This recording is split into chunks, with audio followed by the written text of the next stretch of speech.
মহান স্বাধীনতা ও জাতীয় দিবস আজ শ্রদ্ধায় ভালোবাসায় জাতির সূর্য সন্তানদের স্মরণ।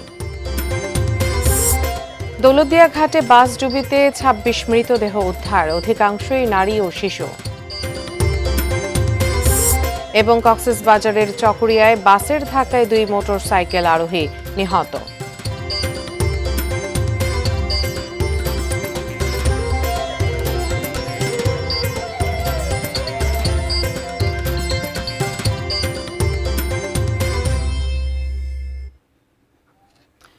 দেখছেন এটিএন নিউজ। দেশের খবর আপনাদের আমন্ত্রণ জানাচ্ছি, আমি উজমা হাসান।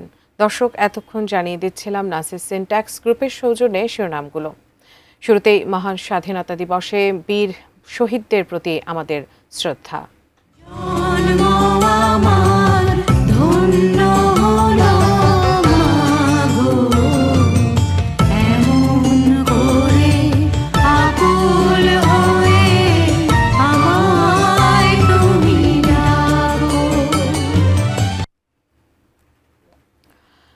শহীদদের স্মরণে আজ দেশের বিভিন্ন স্মৃতিসৌধে শ্রদ্ধা জানিয়েছেন সর্বস্তরের মানুষ। বিভিন্ন রাজনৈতিক, সামাজিক ও সাংস্কৃতিক সংগঠন দিনভর নানা কর্মসূচিতে জাতির ইতিহাসের গুরুত্বপূর্ণ এই দিনটি পালন করছে।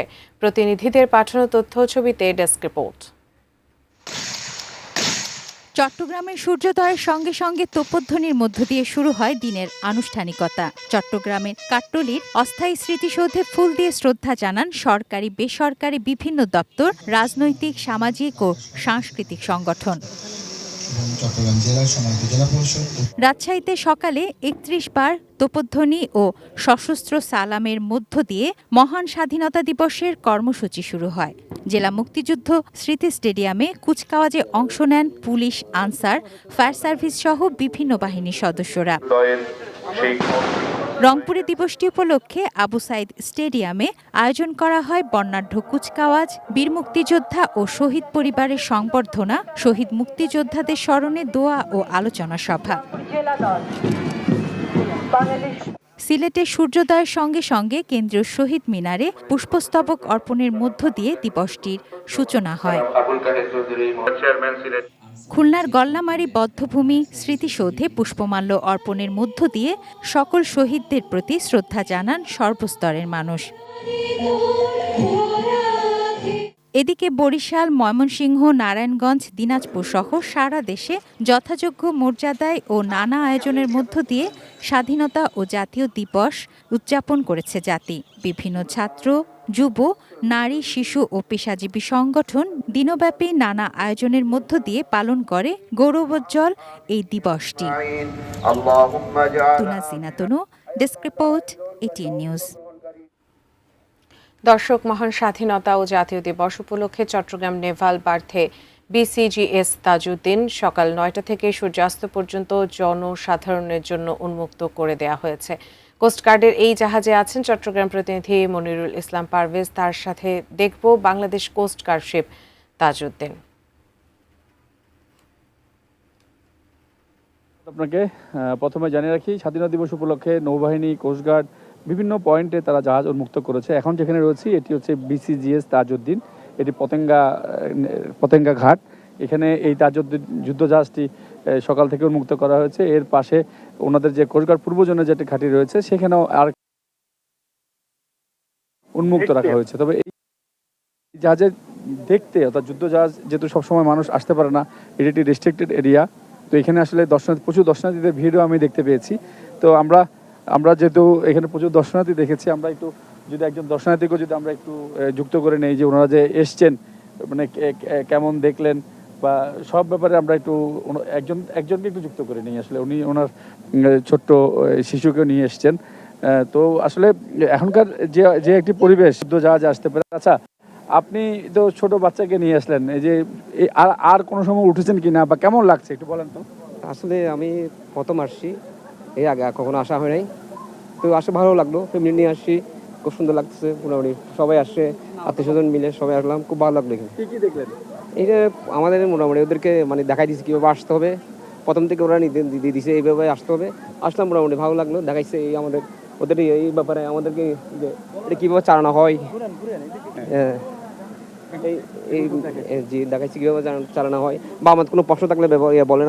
আমরা কিছু বলছিলাম যে কীভাবে এটা মানে এখানে ক্রু কয়জন থাকে, তারপরে এখানে মানে জি, কতজন সমুদ্র এই শুনছিলেন, আমরা একজন দর্শনার্থীকে যুক্ত করে নিয়েছিলাম, উনি বলছিলেন বা ওনার যে কৌতূহল ছিল উনি উনি জানার চেষ্টা করেছেন এই জাহাজে কি কি ধরনের জিনিস রয়েছে বা এগুলো কোথায় ব্যবহার হয়। এগুলো যেহেতু যুদ্ধ জাহাজ, এগুলো সাধারণত এগুলো যুদ্ধ যদি পরবর্তী কোনো সময় যখন হয় তখন আসলে এগুলো ব্যবহার হয়। তবে যেহেতু এটি আজকে দর্শকদের জন্য উন্মুক্ত করা হয়েছে, তো এখানকার আসলে এখনকার যে পরিস্থিতি, প্রচুর প্রচুর দর্শনার্থী রয়েছে আর সবাই আসলে খুব খুশি আসলে এই 26শে মার্চ উপলক্ষে এই জাহাজটি দেখতে পেরে সবাই খুব আনন্দিত, এই ধরনের একটা কথাই আমাদেরকে জানানো হয়েছে। তো সব মিলে আজকে দেখেছি কোস্টগার্ড থেকে 2টি জাহাজ উন্মুক্ত রাখা হয়েছে। পারভেজ, আপনাকে অসংখ্য ধন্যবাদ। এবার অন্যান্য খবর। দৌলতদিয়া ঘাটে পদ্মায় সৌহার্দ্য পরিবহনের বাসডুবির ঘটনায় পর্যন্ত 26টি মৃতদেহ উদ্ধার করা হয়েছে। এর মধ্যে 25 জনের মৃতদেহ স্বজনদের কাছে হস্তান্তর করা হয়েছে। নিখোঁজ যাত্রীদের উদ্ধারে ফায়ার সার্ভিস, নৌবাহিনী ও কোস্টগার্ডের অভিযান এখনও চলছে এবং এর আগে গতকাল বিকেল 5:30টার দিকে এই দুর্ঘটনা ঘটে। দুপুর 2:10 যাত্রী বোঝাই করে কুমারখালী থেকে ঢাকার উদ্দেশ্যে থেকে ছেড়ে আসে বাসটি। তাদের বেশিরভাগই ঈদের ছুটি শেষে কর্মস্থলে ফিরছিলেন। পন্টুনে ওঠার আগে 4 থেকে 5 জন যাত্রী নেমে গেলেও বাসটি নদীতে পড়ে গেলে স্থানীয়রা 6 থেকে 7 জনকে উদ্ধার করে হাসপাতালে পাঠায়। এখনও অনেকেই নিখোঁজ রয়েছেন বলে সংশ্লিষ্টরা জানান। ফায়ার সার্ভিসের 5টি ইউনিটের 15 জন ডুবুরি উদ্ধার অভিযানে কাজ করছে। এছাড়া কোস্টগার্ড, নৌপুলিশ সহ স্থানীয় প্রশাসন ও আইনশৃঙ্খলা বাহিনীর সদস্যরা কাজ করছেন।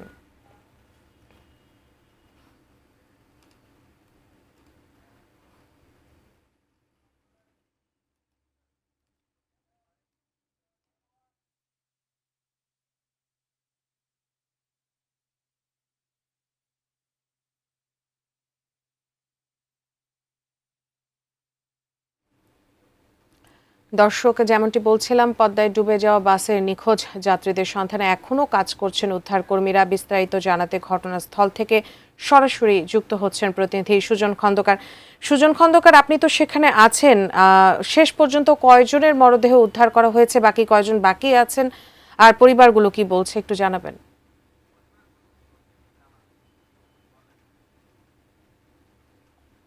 জি, ধন্যবাদ আপনাকে। আমি এই মুহূর্তে রয়েছি যে দৌলতদিয়ার 3 নং ফেরিঘাটে, যেখানে কিন্তু গতকাল বিকেল 5টার দিকে কিন্তু সৌহার্দ্য পরিবহন যাত্রী সহ কিন্তু নদীতে পড়ে গিয়েছিল। আমি এখন সেই পজিশনটাতেই রয়েছি। দেখতে পাচ্ছেন এখন পর্যন্ত কিন্তু উদ্ধার কাজ চলমান রয়েছে।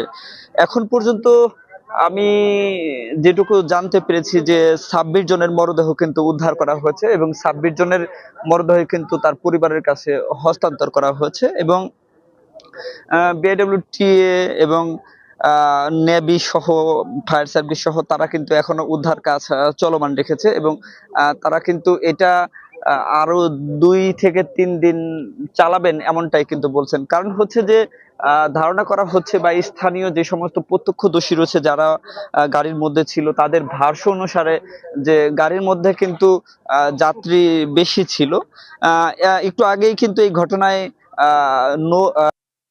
রাজবাড়ী 1 আসনের যিনি এমপি এবং সংস্কৃতি প্রতিমন্ত্রী আলী নওয়াজ মাহমুদ খোয়ম এসেছিলেন এবং উনি কিন্তু এই বিষয়টা করেছেন।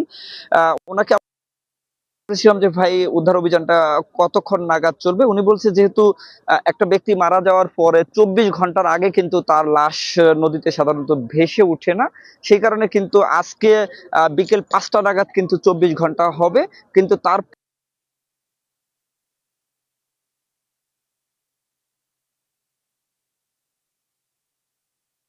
আমরা ঘটনাস্থলে রয়েছি, এখানে কিন্তু মিসিং কোনো অভিযোগ নেই। এনডব্লিউসি এবং উদ্ধার অভিযানের পক্ষ থেকে, উদ্ধার কর্তৃপক্ষের পক্ষ থেকে কিন্তু মাইকে বারবার বলা হচ্ছে যে যদি কারো স্বজন নিখোঁজ থাকে তাহলে একটু আমাদের সাথে যোগাযোগ করার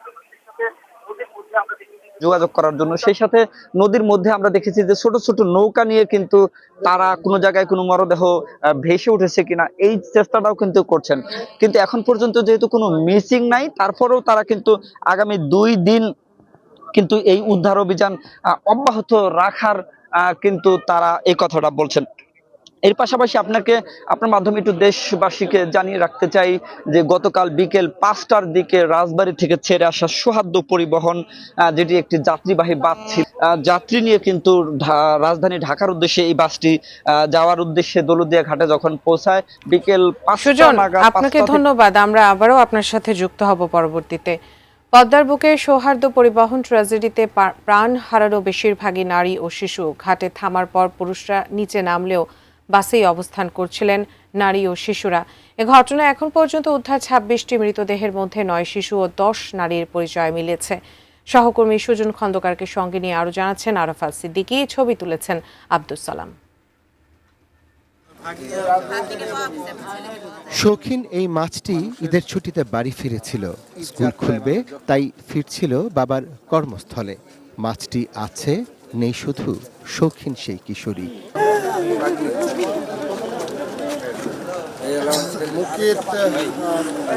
ছোট্ট সন্তানকে নিয়ে বাস থেকে নেমে দাঁড়িয়েছিলেন রেজাউল করিম। বাসেই ছিলেন 12 বছর বয়সী তার বড় কন্যা রিন্থি ও স্ত্রী মর্জিনা আক্তার। তারপর ফায়ার সার্ভিসের সাদা বডি ব্যাগে খুঁজে পেলেন তাদের। আমার ছোট মেয়েটাকে নিয়ে বাইরে নামছি, ওই মুহূর্তে গাড়ি চলে গেছে। এমন বেশ কয়েকটি সুখী পরিবার ভেঙে গেল সৌহার্দ্য পরিবহনের এই ট্র্যাজেডিতে। সারা রাতই স্বজনরা লাশ খুঁজেছেন হাসপাতাল আর নদীঘাটে। একজন নাতি একজন নাতিন, আমার ভাগিনী রইল মেয়ে আর ভাগিনা রইল ছেলে। নাতিন হলো 2জন আর নাতি হলো 1জন, আর বেটার বউ আর হলো আমার মেয়ে। এই 5 জনের মুঠায় দিয়ে যায়। পদ্মার জলে এমন সলিল সমাধি নতুন নয় দৌলতদিয়া পাটুরিয়া রুটে অবহেলায়, অসাবধানতায় আর লোভের ফাঁদে আটকে পড়া মৃত্যুর মিছিল।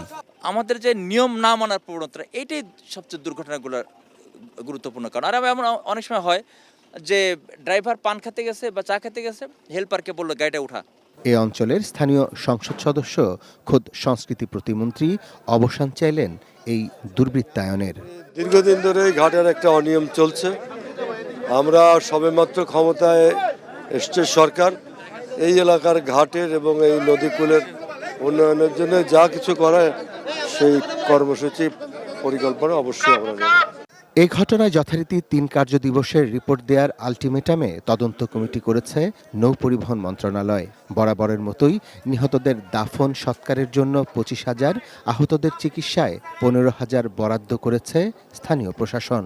কিন্তু যারা সব হারিয়েছেন, এসব অনুদানে আগ্রহ নেই তাদের। তারা শুধু প্রিয়জনের লাশটা ফেরত চাইছেন। ক্লাস 1-এর বই খাতা হয়তো ঈদের ছুটিতে পড়বে বলে নিয়ে এসেছিলেন, আবার ঈদের ছুটি শেষে কর্মস্থলে ফেরার পথে এই বইগুলোর যে মালিক, সে হয়তো বাবা মার সাথে ফিরছিলেন।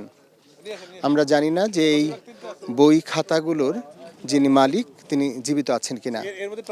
আমরা শুধু জানি যে এই সৌহার্দ্য পরিবহনের যে ট্র্যাজেডি, সেই ট্র্যাজেডিতে বেশ কয়েকজন শিশুর মৃত্যু হয়েছে, বেশ কয়েকজন নারীর মৃত্যু হয়েছে, বেশ কয়েকটি পরিবার ভেঙেছে।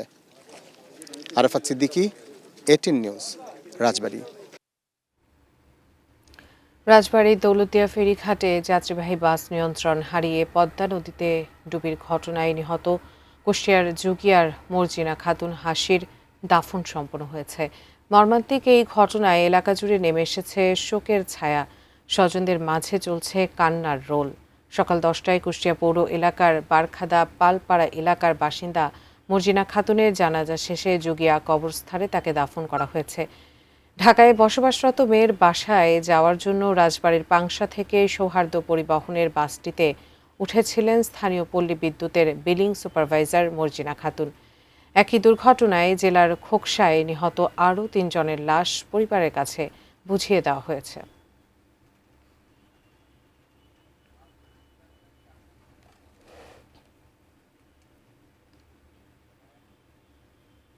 দর্শক, দেশের খবরে এই মুহূর্তে নিয়ে নিচ্ছে একটি বিরতি, এরপর আরো যা থাকছে।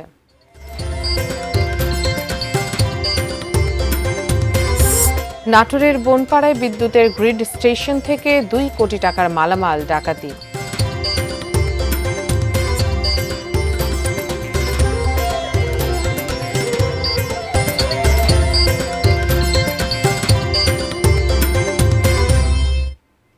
বিরতির পর সবাইকে আবার স্বাগত দেশের খবরে। চট্টগ্রাম কক্সবাজার মহাসড়কের চকরিয়ায় যাত্রীবাহী বাসের ধাক্কায় 2 মোটরসাইকেল আরোহী নিহত হয়েছেন। গুরুতর আহত হয়েছেন আরও একজন। আজ ভোর 4:30টার দিকে চকরিয়ার বড়ইতলী ইউনিয়নের বানিয়ার ছড়ায় এই দুর্ঘটনা ঘটে।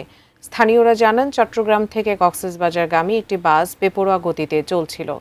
বানিয়ার ছড়ায় পৌঁছালে বাসটি একই লেনে থাকা একটি মোটরসাইকেল ও একটি ট্রাককে ধাক্কা দেয়। এতে ঘটনাস্থলেই মোটরসাইকেলের 2 আরোহীর মৃত্যু হয়। অন্যদিকে রাঙামাটি চট্টগ্রাম সড়কের সাপছড়ি এলাকায় যাত্রীবাহী বাস উল্টে অন্তত 10 জন আহত হয়েছেন। সকাল 11:30টার দিকে নানিয়ারচর থেকে চট্টগ্রামের উদ্দেশ্যে যাওয়া বাসটি নিয়ন্ত্রণ হারিয়ে সড়কে উল্টে যায়। গুরুতর আহত একজনকে চট্টগ্রাম মেডিকেল কলেজ হাসপাতালে এবং অন্যদের রাঙামাটি জেনারেল হাসপাতালে পাঠানো হয়েছে।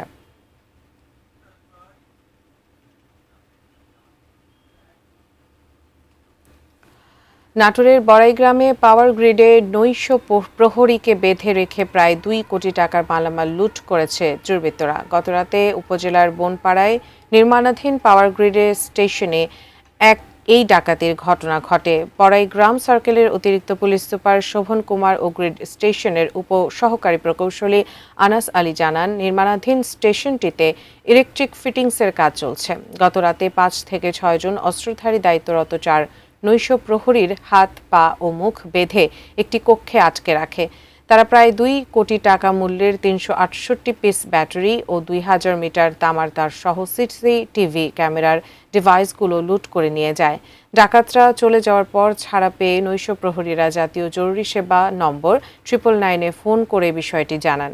লুটকৃত মালামাল উদ্ধার সহ ডাকাতিতে জড়িতদের গ্রেপ্তারে অভিযান শুরু করেছে পুলিশ।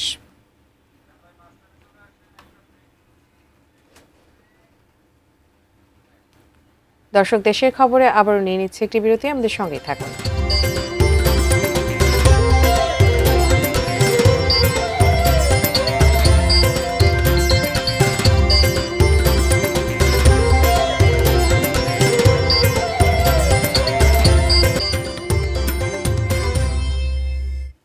বিরতির পর সবাইকে আবারও স্বাগত দেশের খবরে। চট্টগ্রামের সীতাকুণ্ডে ঢাকাগামী যাত্রীবাহী চট্টলা এক্সপ্রেস ট্রেনের পাওয়ার কারে অগ্নিকাণ্ডের ঘটনা ঘটেছে। সকাল 6:45টার দিকে এই ঘটনা ঘটে। ফায়ার সার্ভিস জানিয়েছে, সকালে ঢাকাগামী ট্রেনটির পাওয়ার কার ও পরবর্তীতে তার সঙ্গে লাগোয়া শীতাতপ নিয়ন্ত্রিত একটি বগিতে আগুন ছড়িয়ে পড়ে। আগুনের সংবাদ পেয়ে ফায়ার সার্ভিস কুমিরা স্টেশনে 2টি ইউনিট ঘটনাস্থলে পৌঁছে আগুন নিয়ন্ত্রণে আনে। তবে প্রাথমিকভাবে আগুন লাগার কারণ ও ক্ষয়ক্ষতির পরিমাণ জানাতে পারেনি ফায়ার সার্ভিস।